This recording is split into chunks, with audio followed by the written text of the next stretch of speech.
Hi, my name is Miles Schuman, or perhaps better known as Miles the Shoe Schuman, the 15-year-old rock and roll radio host. But I wasn't always known as that. I wasn't known as that 5 years ago, before I had started attending the Rock and Roll Fantasy Camp. The Rock and Roll Fantasy Camp, to say the least, changed my life forever, and David Fishoff knows that. I tell him that every time I see him. I started doing the Rock and Roll Fantasy Camp when I was 11 years old, at the Atlantis Camp in the Bahamas, and I've done 5 or 6 more camps since.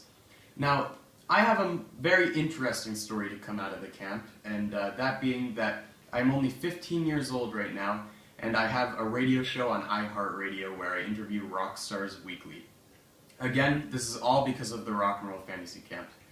The Rock and Roll Fantasy Camp brought me to the #1 spot on blogtalkradio.com at the age of literally only 13 years old, and I was able to become a syndicated radio host by the time I was 14.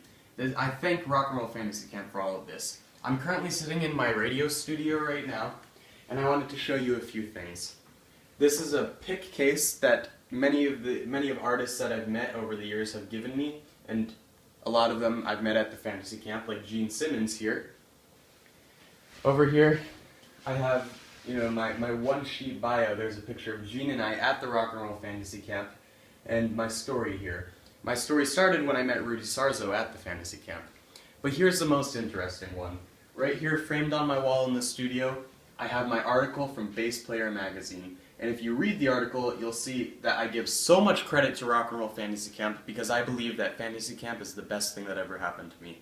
So please, for the Rock and Roll Fantasy Camp Hall of Fame, consider me. It's changed my life forever.